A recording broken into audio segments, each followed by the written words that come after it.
pero hágalo bien y con cuidado.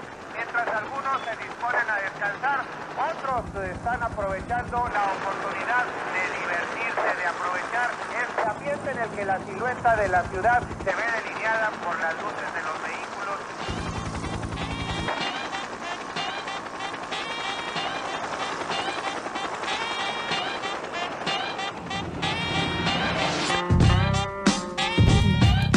Rulos por aquí, rulos por allá. Ya está Camila Kevorkian con nosotros y nos trae su hermosa e interesante columna de arte y política, en este caso con la temática de migrantes y las manifestaciones artísticas. Bienvenida, Camila, buenas noches. Buenas noches, Ignacio, buenas noches, Margarita. ¿Cómo les va? Presentación, ¿Qué la verdad, presentación? me saco el sombrero y tomo nota. Me daba lástima hablar porque quedó tan perfecto que ya con eso ya está, me puedo ir. Pero, che, No, todavía no. es un mimo.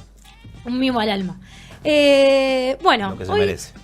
Hoy vamos a hablar sobre la problemática de migración, ¿no? Que está bastante latente, ¿no? Nuestro hermoso y querido presidente. Se anunció hace una semana más o menos, que yo vengo escuchando en la radio y leyendo artículos sobre la creación de centros de detenciones para inmigrantes. Detenciones, bien. De detención directamente. Sí, primero se anunció como que iba a ser una cárcel para inmigrantes, después bajaron 3 revoluciones con el nombre, pero que era un poquito fuerte y polémico en sí mismo, y ahora es un centro de detención. Es un centro, sí, Ojo, es un que centro mañana porque cambia nuclea. el nombre a Cuidado. Mimos para Mimos para inmigrantes. Mimos para inmigrantes. Y ahí hay Cerrados y seguros. Un séquito de clowns dando talleres. Pero bueno, en el marco, siempre muy coyuntural, Camila. Siempre muy coyuntural, ahí al pie del cañón. Bueno, centro de detención para inmigrantes. Para los que les interese, hay 2 notas, una de NAN y otra de Cosecha Roja, como que son medios que bancamos bastante, que banco bastante yo, por lo menos, y que está bueno como para entender un poco la coyuntura. En 2010, declaraciones de Macri siendo ministro, jefe de gobierno, esta cosa de la inmigración descontrolada, el rol del Estado frente a la migración, y dentro de eso también para pensar nosotros cómo se va achicando, porque la inmigración es argentino-boliviano, pero después es porteño de bonaerense, después dentro del Chaco está el Chaco, el Chaco de blanco y Chaco negro, como que hay todo sí. Otros próximos y otros más lejanos. Claro, y que dan cuenta de las fronteras como no solamente políticas, sino el otro, ¿no? Como claro, que simbólica. Sí, totalmente. Gracias, Nacho. Entonces, bueno, eso, como con esta coyuntura se me disparó, bueno, como lo que intentamos hacer en la columna es mostrar qué manifestaciones artísticas y desde el arte, digamos, qué proyectos o qué planteos hay frente a esa temática, ¿no? Y cómo ninguna de esos planteos o manifestaciones son ingenuos, sino que también hablan de un otro proyecto, de cómo se piensa al migrante o a la migranta, también porque hay colectivos de migrantas, de los cuales no voy a hablar. Quédate con la intriga, googlealo. Bueno, Googleame. Hoy traje 3 cosas que las voy a decir en orden de importancia según cómo vengamos con el tiempo, porque son como muy interesantes cada una en sí misma. Muy bien, vamos con la primera entonces. Desde el 25 de agosto y terminó ahora estos días, estuvo la Semana de Arte Contemporáneo en Chile, en Antofagasta. Muy bien. Lo vine haciendo hace 5 años. Y siempre se dan como charlas, talleres en torno a la Antofagasta, decía ahí uno de los artículos que es como la Dubái de Latinoamérica. Desierto, ¿no? Sí, y más allá del desierto como polo laboral también, como claro. esta cosa de la doble cara. Claro, se arma un polo industrial sí. en medio de una zona totalmente desértica y no poblada. Sí, entonces como todo polo industrial que también está como muy cerca de Bolivia, de Perú, hay mucha gente de Colombia y Ecuador que viene. Tiene una problemática, no sé si tampoco problematizar todos los términos, pero hay mucha caudal de migración. Entonces, para este número de la semana se pensó tratar el tema de la migración. Se llamaron a 7 artistas, inmigrantes, por ejemplo, cubanos viviendo en Estados Unidos, como que ya tenían la problemática en su situación, para hacer acciones en torno a eso. Obra o acciones en el lugar, instalaciones, o dar talleres, charlas, conferencias. Eso está bueno porque veníamos hablando con Julia, que después va a venir en la entrevista. Hay mucho hoy día en el arte contemporáneo de tomar la problemática. Por eso también fui muy cuidadosa cuando elegí y charlé con mucha gente que está empapada en el tema de que no es ingenuo cómo se toma la problemática. No es lo mismo el migrante europeo que el migrante sudaca. Entonces hay y de eso se refleja también en las prácticas que se dan y en cómo se muestra y cómo se trata de hacer acciones que el migrante tome otro rol o a cosificarlo y a victimizar al migrante, ¿no? Así que podríamos hablar que uno se lleva el mote de migrante y el otro se lleva el mote de visitante. Claro, tal cual. No, de extranjero, porque De extranjero no extranjero. tiene el De extranjero. peyorativo. Bueno, por eso también Un toda esta francés cosa es un extranjero. Totalmente. No, un boliviano no. Y mismo también dentro del migrante, inmigrante, emigrante, como que también hay una cosa que En el prefijo. en el prefijo que también habla de un posicionamiento, ¿no? El cine migrante. Bueno, entonces dentro de esta semana Cristian Ochoa, un fotógrafo, hizo un taller de fotografía intercultural. Hay un ISU con toda la selección que se hizo, después lo pueden chequear en internet, y como el eslogan es construyendo comunidad e identidad en el territorio a través de la imagen, ¿no? Esta cosa de, bueno, está bien, vos no estás viviendo en tu tierra, ¿no? Vos tuviste un despojo muy fuerte. Bueno, ¿qué hacemos con eso? O sea, ¿cómo reconstruís tu identidad con lo que tenés, con tu nueva identidad? ¿No? Como dejar de cosificarlo, de victimizarlo y empoderarlo, entre comillas, y darle herramientas para que forme su nueva identidad. Entonces, bueno, se hicieron talleres de fotografía estenopeica. Estenopeica. Dícese de... Dice de la fotografía que se toman fotografías con una cámara que puede ser de cartón, de plástico, con una caja de zapatos, de fósforos, lo que más te guste, que se le hace un agujerito que se llama estenopo, y le pones un material fotosensible adentro y podés capturar todas las imágenes que quieras ya gratis en tu kiosco para vos. Muchas gracias, Margarita Salvat. Seguimos. Bueno, con la estenopeica digital, y algo que me pareció súper interesante, que recurrió a que la gente llevara álbumes familiares, ¿no? Bien. Entonces, como la reconstrucción de la historia desde otro lado. Como lo que hablábamos con Como- Alejandro. Sí. Jaskelberg, que lo puedes revivir en www.fyoutube.com. Bueno, y él en la entrevista que le hicieron ustedes, él decía, ¿no? Como, ¿qué le puede dar la fotografía al recuerdo, a la reconstrucción? Como esa frase me quedó como muy marcada. Y es eso, ¿no? Asumir el rol activo y seguir produciendo, ¿no? Por eso dejar de producir Sí, cultura y historia. Y es muy loco como un objeto, que puede ser artístico, del recuerdo, lo que sea, termina sanando y reponiendo algo que era material, que es la gente, tu familia. Y con las fotos ya te sentís más armado, más arraigado, más cercano. Y en realidad, digo, la situación no cambia, es solamente que tenés una fotito, una postal, algo que te hace acordar. Sí, una referencia del... Como que el recuerdo termina siendo una presencia. Claro. Pero esa es una de las funciones de la fotografía desde siempre, y es algo hasta medio mitológico, extraño, difícil de explicar, pero que sucede. Sí. Y es como, a mí me parece que es lindo ante todo, ¿no? Sí, y más en como en esta problemática, digamos, de gente que no tiene esa referencia y que la referencia la dejó y se la hacen marcar todo el tiempo. Entonces, como tomar la fotografía como medio, como técnica, como recurso, lenguaje para encontrar eso y reconstruir eso y desde ahí construir una nueva historia, se podría decir, una nueva referencia, me parece que ahí es donde se logra con éxito, digamos, como el arte con la problemática de la migración, ¿no? Como cuando le da solución, entre comillas, sino que le da una respuesta y herramientas. Sí, porque termina un poco con la melancolía, dice, bueno, Claro. es mirar para adelante también, Claro, ¿no? tal cual. Como que vivir la migración como una nueva oportunidad, que muchas veces tiene que ver con algo económico. Digo, También. vengo a buscar trabajo, vengo a hacer, porque por ahí Sí, estás sí. en la lona en otro lado y te vas a otro lugar que te provee un escenario mejor. Muchas veces es eso.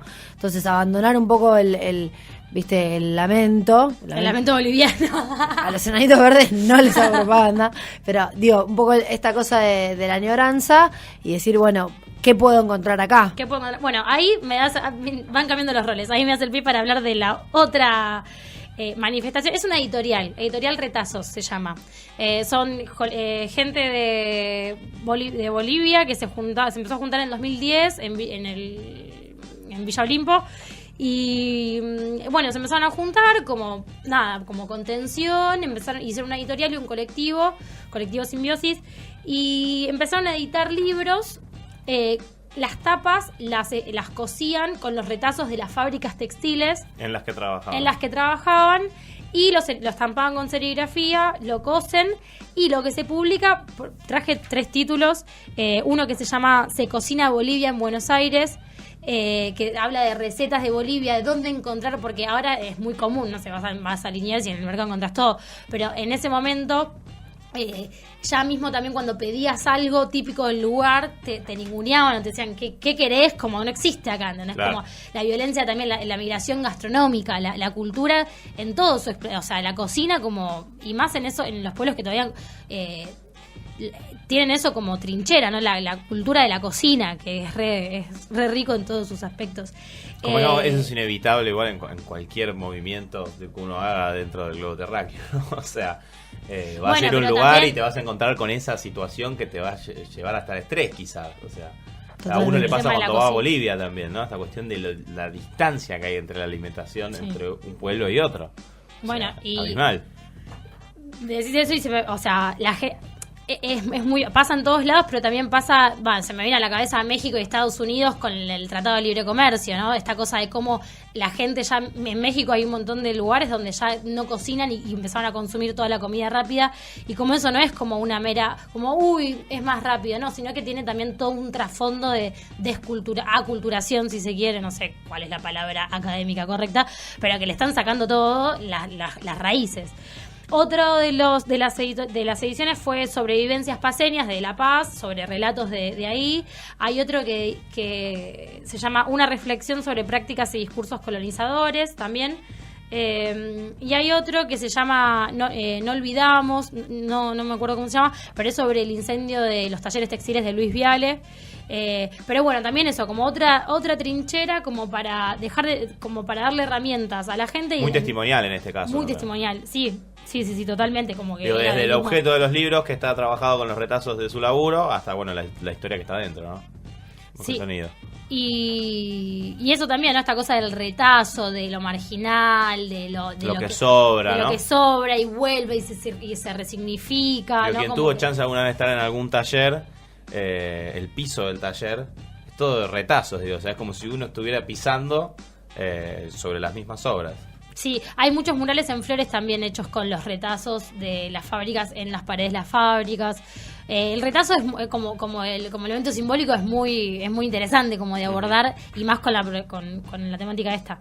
Y por último traje el ejemplo de el colectivo Iconoclasistas, que ya creo que hemos hablado alguna vez. Acá, me parece, sí. Tienen ellos un manual de mapeo colectivo, que también, ¿no? Esta cosa de la acción y la postura crítica frente a lo que te toca, digamos, ¿no? Esta cosa de, bueno, está bien.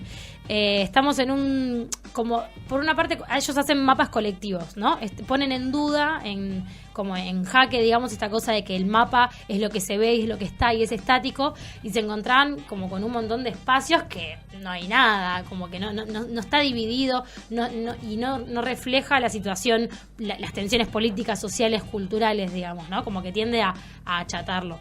Y bueno, ellos proponen una cosa que se llama cartografía crítica. Tienen también un manual de mapeo colectivo, ya lo dije, está subido en ISU, así que lo pueden ver. Y ellos aquí apelan a que cada uno pueda hacer talleres de cartografía crítica. Muy bien. En ese sentido, vos te podés imprimir, por ejemplo, ellos tienen un montón de diseños tipo iconos, valga la redundancia. Seguro. Y los imprimís, los fotocopiás, los recortás, entonces con un mapa que nosotros damos por verdadero, real, como físico, estático, ir intercalando todas las áreas de tensión. Por ejemplo, yo voy caminando por acá y acá sé que hay un kiosco, sé que hay olor, sé que me tiran con piedras, como que, y ahí se empieza, el mapa, el territorio empieza a cobrar vida, digamos, ¿no? Tremendo, lo que me estás contando es un flash. Bueno, ahí subimos uno. Me hace pensar un poco, perdón, y vamos a lo que subimos en Facebook, me hace pensar un poco en los mapas, digo, como contrarrespuesta quizás, ¿no? No sé bien que están en los mapas, pero los famosos mapas del delito, que en algún momento fueron muy recurridos por las agrupaciones vecinales, por ejemplo, de La Recoleta. Yo he estado en una reunión donde se conformaba el mapa del delito para una entrevista que tuve que hacer para la facultad, y también, ¿no? Como estas cosas, totalmente lo contrario. Pero esta cuestión de dónde hay pungueo, dónde me robaron a mí, y todos van cargando esa cuestión. No sé, me parece que quizá va por otro lado. Sí, capaz que es lo mismo, pero la doble cara. La doble cara, como... o sea, donde uno recibe la violencia. Claro, bueno, el GPS te avisa de zona de...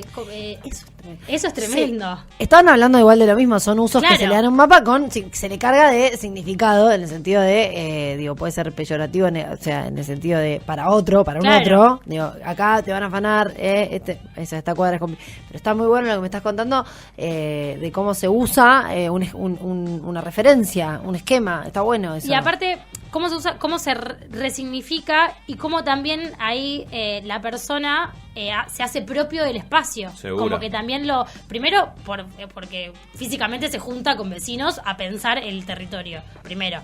Y segundo, primero por eso. Sí, está bien. Segundo, me perdí. No importa. Igual ya el tiempo es tirano en esta radio y en todas las radios del mundo. Muchísimas gracias, Camila Kevorkian, por esta hermosísima columna. Si usted quiere escuchar todas las columnas que hizo Camila Kevorkian en este hermoso programa, ¿A dónde entra? las puede escuchar en www.youtube.com/el aire libre con doble E, ticleas FMO por si las moscas, para que no te parezca un video de Lilo y Stitch, que no, porque siempre suele aparecer Lilo y Stitch cuando uno dice el aire libre. Pero se lo hemos robado a ellos. Así que hasta las 23, esta vez lo dije bien, hacemos el aire es libre. Quédate por ahí, que en minutos más llega Julia Cosani.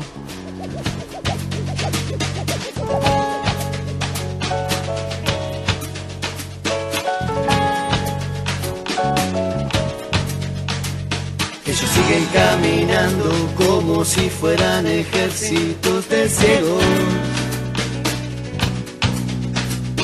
Ellos siguen caminando porque casi todo el tiempo les mintieron. Ellos siguen caminando a ningún lugar.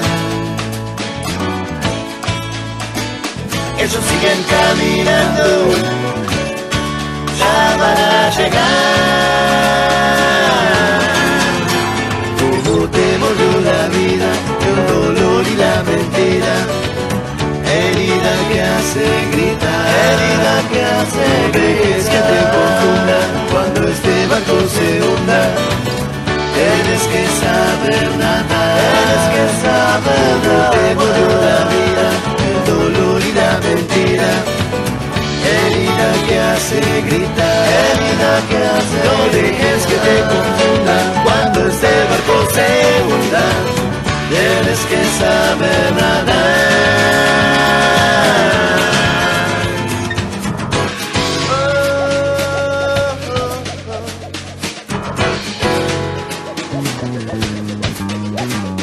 Siguen caminando, pasa el tiempo, ellos nunca tienen miedo.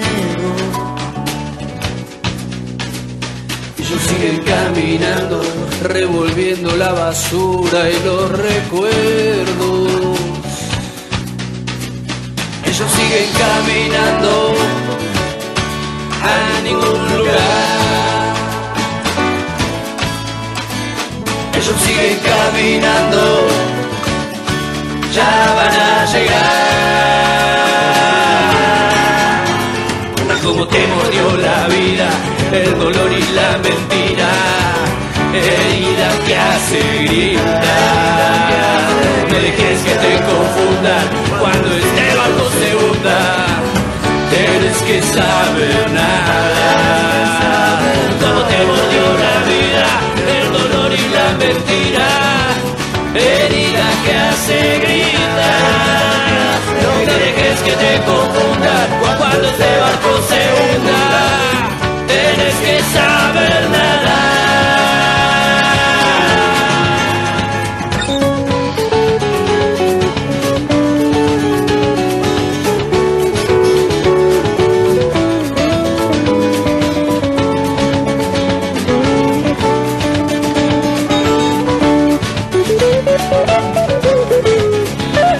Ellos siguen caminando